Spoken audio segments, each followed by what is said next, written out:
My name is Lakitha Brown, and I am here with Miss Lillian Mitchell, excuse me. And just wanted to basically come together and talk about, how our bodies work and talk about pre-diabetes and insulin. And Miss Lily is going to come in after me, and we're going to talk about type 2 diabetes. And so these concepts are interconnected in some way, shape, or form because it can lead all to the worst, which we don't want.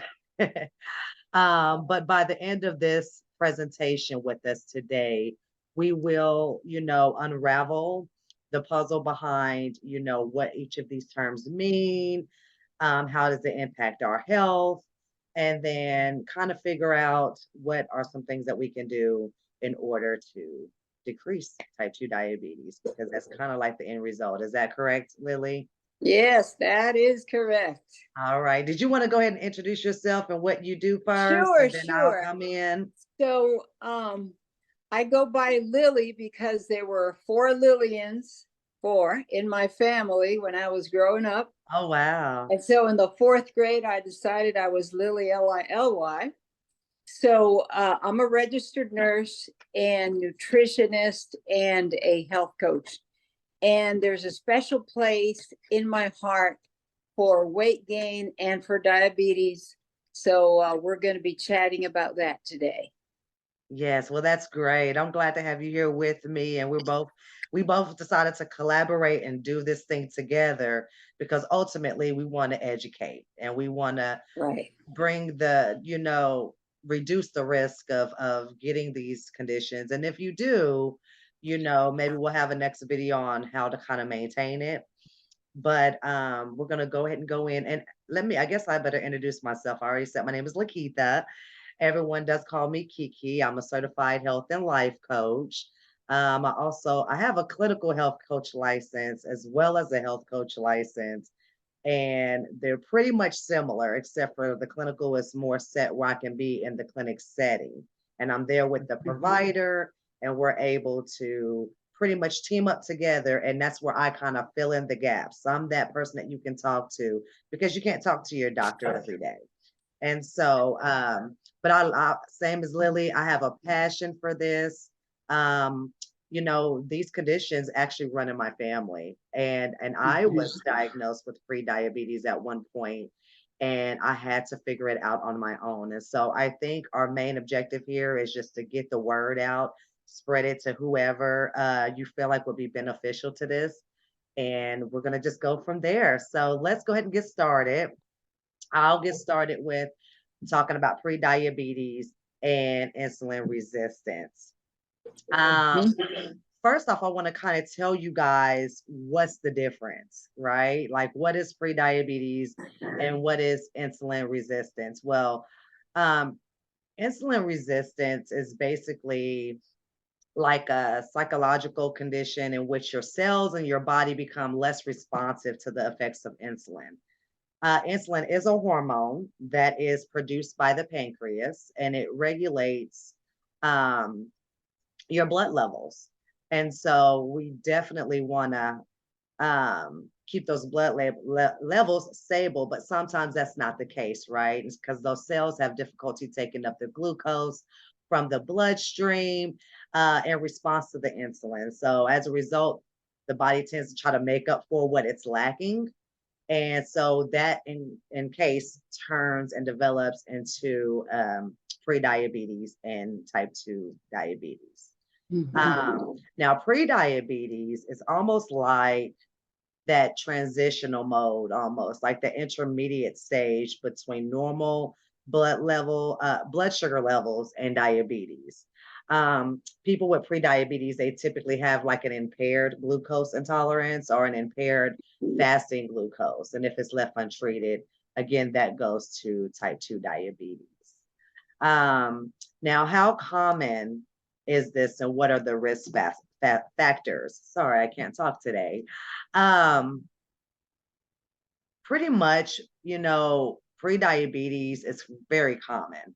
Believe it or not, the prevalence of prediabetes, it varies across different population and age groups. However, according to the CDC, which we know is the Centers for Disease Control and Prevention in the United States, it's estimated around 88 million adults age 18 and older that have prediabetes. So that counts for what, 34.5% of adult population in our country.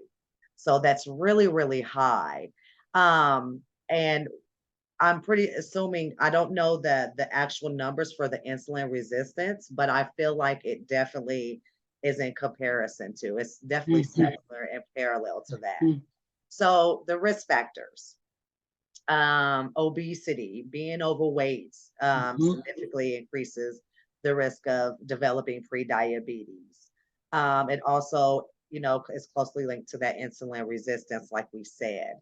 Um, a sedentary lifestyle, if there is no movement, if there's an active physical activity, that's going to contribute to it as well. What happens is that physical activity, it helps improve the insulin sensitivity and that glucose metabolism. So it does work when you're moving. Of course, your family history, if there is a parent or a sibling or anyone that has this in their family, you are at a higher risk to develop both of these. Age, sometimes can play a factor in it. As we get older, we kind of tend to, our body gets a little bit, it changes and it shifts, and hormones are operating differently. And so that's kind of plays a part in it as well. If you've ever had gestational diabetes, typically you only get that during pregnancy. But if you've had that, that is also a risk factor as well. High blood pressure is associated with it as well. So it's a lot of things that that you have to look out for. You have to kind of identify with yourself, like what are the ones that are, similar to what I'm going through or what I notice, and maybe going ahead and taking those precautions as to move forward. I do want to mention too ethnicity. In certain ethnic groups, it is more prevalent than others. So African Americans, Hispanics, Native Americans, Asian Americans, and even Pacific Islanders have a higher prevalence of getting prediabetes compared to others. Okay. So it's important, to indicate, if there's a likelihood of this in your family or in yourself that you notice, so you can take those proactive measures for prevention. And that way you can do that early protection. So, and that's what we're trying to do here today. Um, so next, I want to talk about the symptoms. Really, there's not really noticeable symptoms in pre-diabetes. Only way that you can really get diagnosed is if you go to your family doctor, they run some blood levels on you, and your sugar levels are high or they're elevated. And that's how you can kind of find out about pre-diabetes. There are some things that can kind of give you an idea of, let me find out if I am pre-diabetic. Um, so I'm going to kind of give you a couple of symptoms, but this can contribute to anything. Okay. So I want to make sure to put that disclaimer out there. If you have thirst, you're feeling like you need more something to drink, you just can't quench it. You just need more fluids than you typically are. That might be a sign. Frequent urination, especially at night, feeling tired or lacking energy. Even if you're getting, your 7 to 9 hours, which is recommended by the CDC that you get each night. If you're still tired after that, then it might be pre-diabetes. Blurred vision is a good one, or slow healing, like you have wounds and cuts that kind of take longer. Then those are some things to look forward to. And I think those are same as similar as insulin resistance as well. So those same factors. Now, in order to diagnose pre-diabetes, they have, and I know this is a lot of information, so we definitely can elaborate a lot more. If there's any comments that you put down and you want us to elaborate a little bit more, we definitely can do that for you. Um, but there is one that's very common. I know when I got diagnosed with prediabetes, um, I had the hemoglobin A1C test done on me. Mhm. And typically, if it falls between the range of 5.7% to 6.4%, then they want to consider you a pre-diabetic. The good thing is about it, it can be reduced. Okay. It can be reduced and you can reduce the risk of developing it. And so at that time, it's not end all be all. You know what I mean? So you can definitely take precautions. And that's what happened to me. I'm no longer pre diabetic. I made some lifestyle changes. And sometimes your provider will put you on medications. It's at their discretion on if that's needed or not. I had the option because my levels was really kind of on the lower end, high still, but on the lower end. But I said I wanted to make some lifestyle changes. And that's when that happened for me. And so what I did was I started focusing on my diet. I started focusing on eating more fruits and vegetables, whole grains, lean proteins, and those healthy fats. Okay. Now you gotta things that you gotta limit if this is the case for you. Are there someone that you know that may have this? Is you gotta lower the intake of like processed foods, sugary beverages, foods that are high in saturated and trans fats. Control your portion sizes and you aim for regular, consistent meal times. Now, one thing that you'll have to learn, and maybe we can do another video on this, Lily, is how to read nutrition labels, maybe. Yes. That's something that we can do so you can really see. I often like to say less chemicals is better, but paying attention Yes. to what is on there. Yes. So maybe we can come up with a way to do that. But of course, weight management. If there is obesity, a lot of times when you go to the provider, they look at something what they call is the body mass index, and it takes a look at your proportions and find out if you are and that's what they categorize as if you're being, you know, if you're normal or if you're overweight or etc.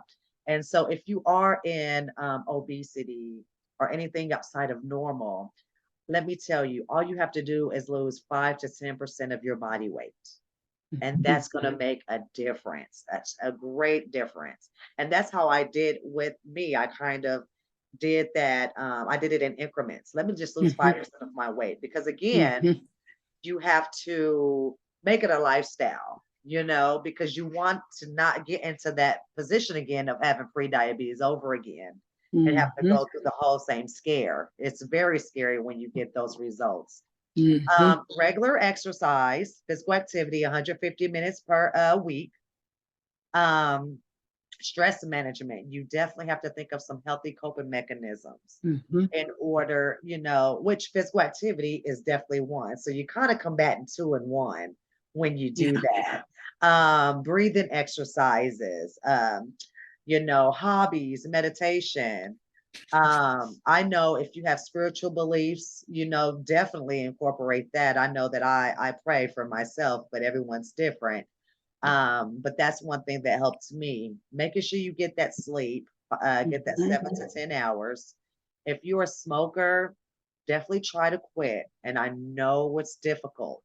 But definitely if you have to even just cut down and then get with someone, they have a program here. And I don't know if it's there with you, Lily, but it's called Can Quit. Have you heard of that?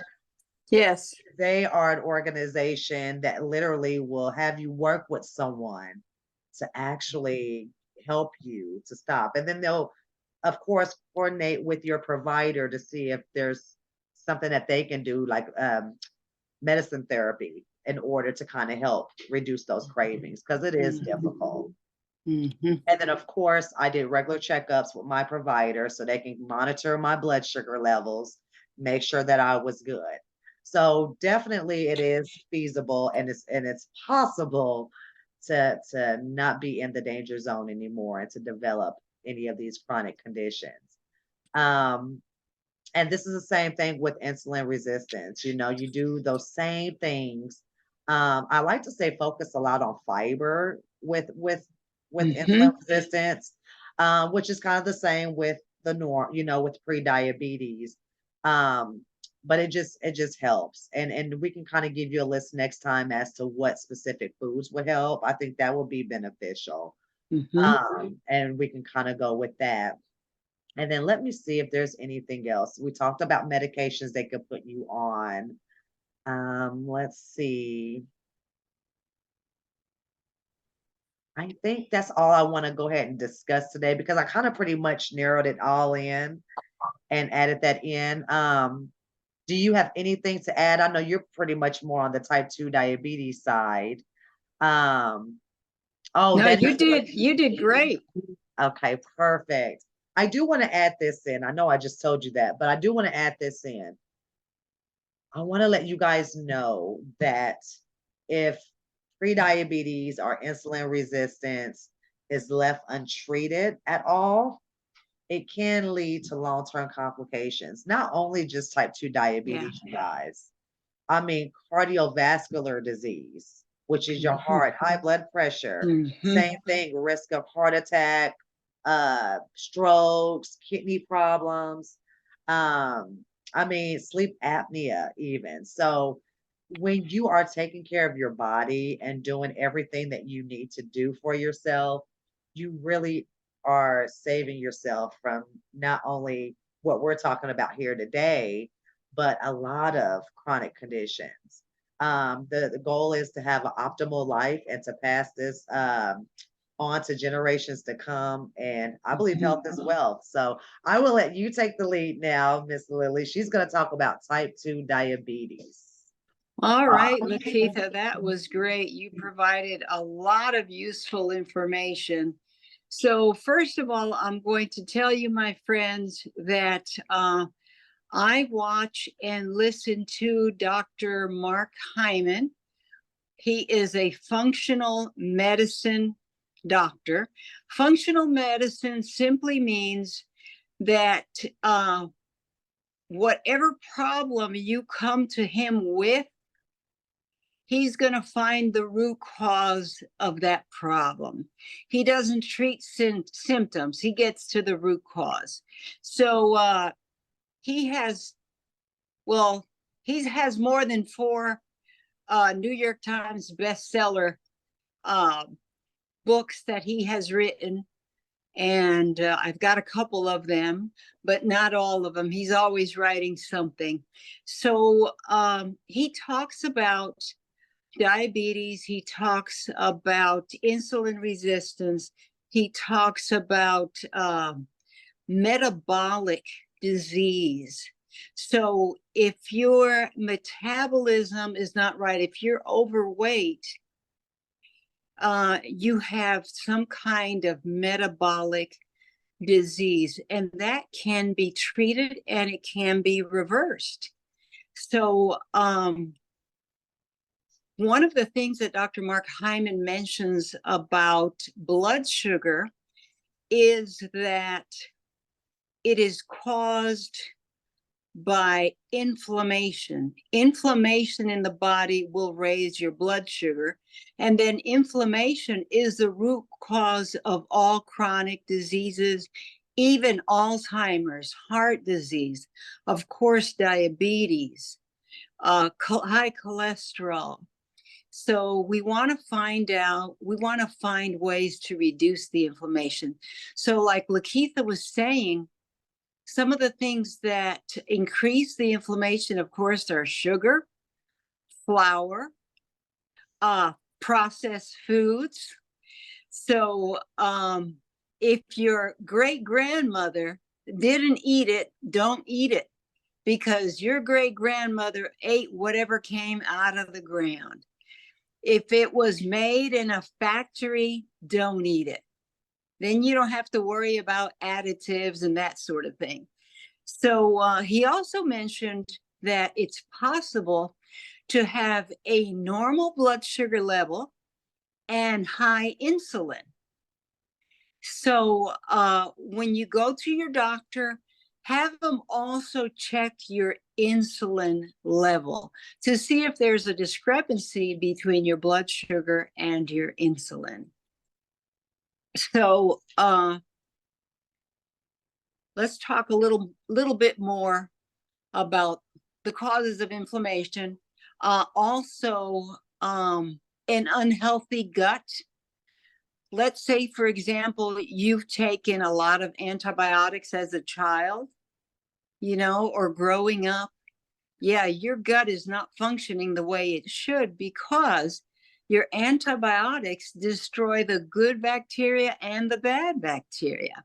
So you want to get on a high quality probiotic.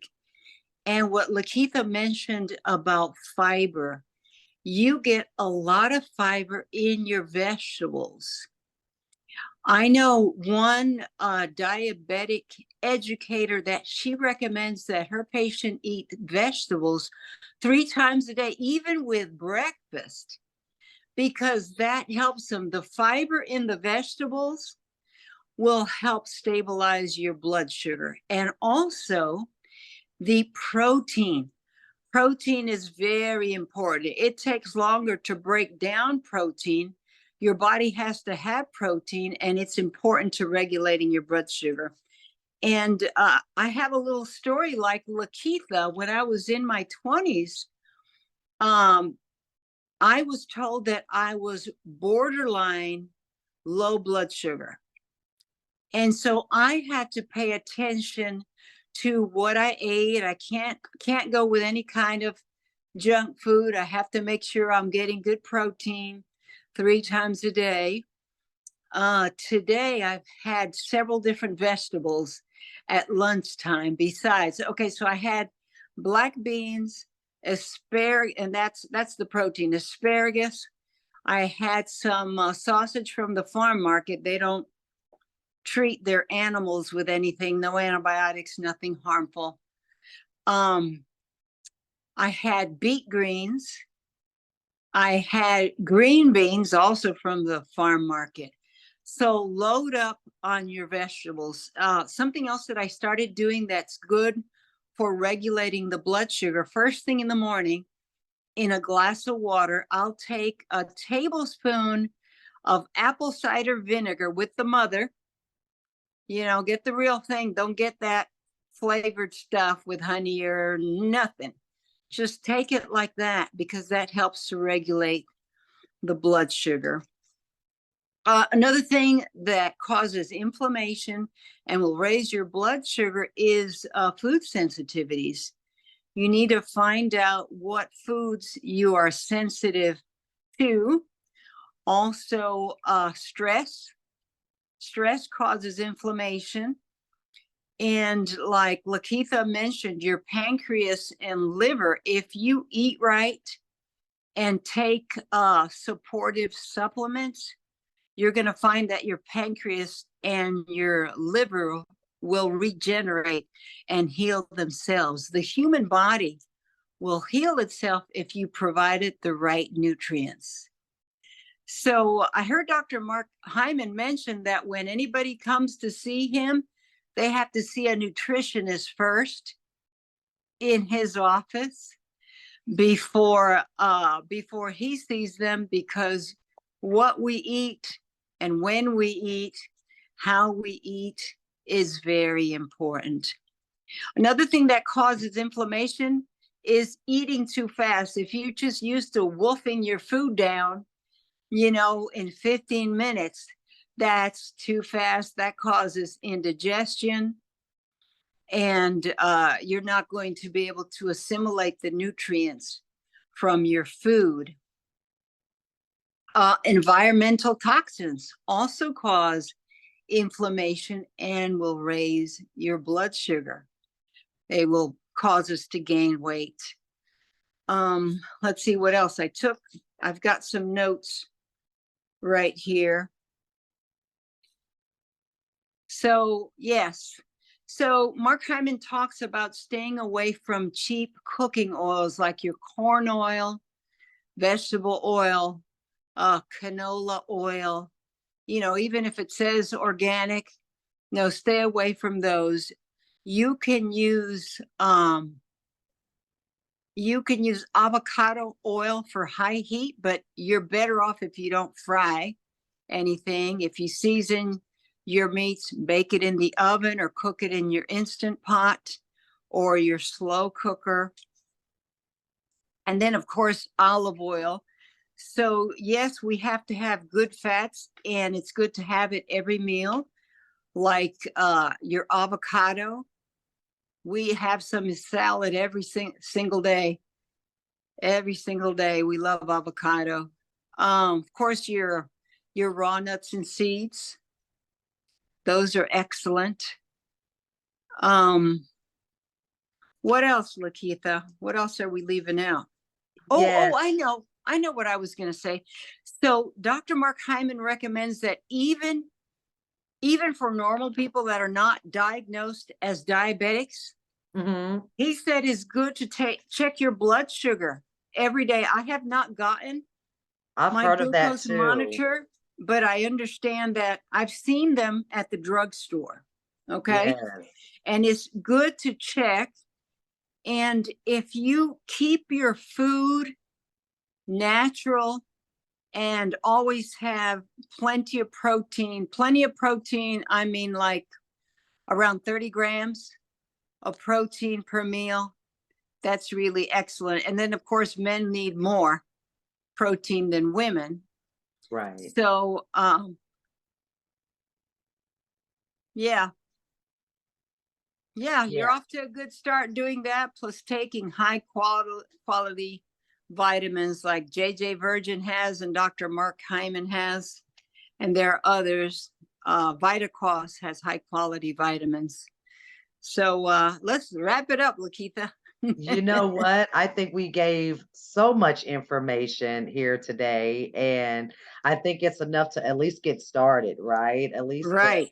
see if any of those, things that respecters that we've seen or mentioned, we can say, okay, we need to go ahead and get checked, or maybe even if you don't have any symptoms or you don't feel any, you just start being more healthier. And I love the information that you provided today. But um we are almost out of time, you guys, but I do want to express to you guys the importance of spreading this knowledge to everyone. It's so crucial for us to promote health and well being. So I want to tell you guys, if you could, share this presentation with all the ones that you love, whether it's your family members, your friends, your colleagues, your communities. I mean, just so we can get this information out on a broader scale, that makes you an active part of this whole journey, right? We all have something that we are supposed to do. We're supposed to love on one another. And I think this is the best thing to do. I will post this presentation of me and Lily today on my social media platforms, and so it should be very easy to just share it and comment. And if you have any questions, you're more than welcome to reach out to myself or to Lillian. Lily, do you want to go ahead and give your information to social media just in case they want to reach out to you, or maybe even Sure, sure. Are you giving like phone number and email, or just what are you giving? we can do. I was thinking about giving probably my email and Okay. or my website. Okay. So my website is Nurse Coach Chat, all lowercase. And my email is Mitchell Lillian 75@gmail.com. We're happy to answer your questions. Yes, we are. And my information is the name of my company. It is a lot of people pronounce it Kairos. I pronounce it Kairos, but it's just how it sounds. It's KAIROS coaching by Lakeitha, LAKEITHA, all lowercase.com. That's my website. But also my email is very similar. You just put info at the beginning of that with the @ sign and then Coaching by Lakeitha.com. And you should be able to reach me. We are so happy that we had this time with you guys today. And we value your time as well as we value our time. but we will be back. We will, and let us know what you guys would like to know more about later on, and we'll kind of go from there. And don't forget to Sounds good. appreciate you guys.